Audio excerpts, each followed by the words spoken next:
something for families to consider is that when kids are older, it's very hard for them. It was hard for them to before not to get involved in high risk situations. It's even harder for them now with all these extra rules. It was already hard as just a person growing up to use good judgment and make good choices.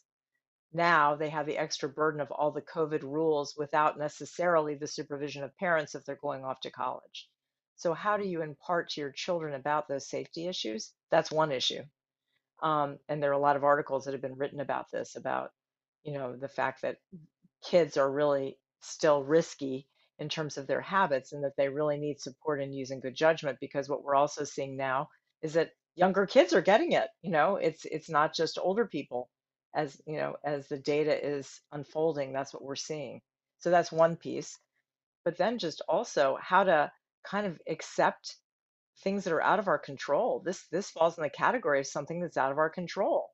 You know, Schools, it's even out of their control. So they're having to figure out what is the best way forward with so much randomness going on around us. We don't know necessarily what the best way forward is. So a lot of schools are taking the most conservative approach, which is actually a pretty good idea to take the most conservative approach, which might mean, you know, starting school later and or doing the first semester at home, online.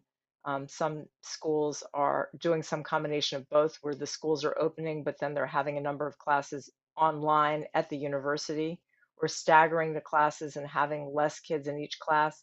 All kinds of interesting options are unfolding. But what it means is that everybody has to be tolerant.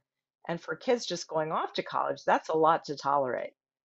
And so the families standing behind them in solidarity as they go off to school at a time that's incredibly unusual for kids to be going off to school this way. We've never done it this way before. Families really supporting their kids as they face something that's so hard is a really important thing as well.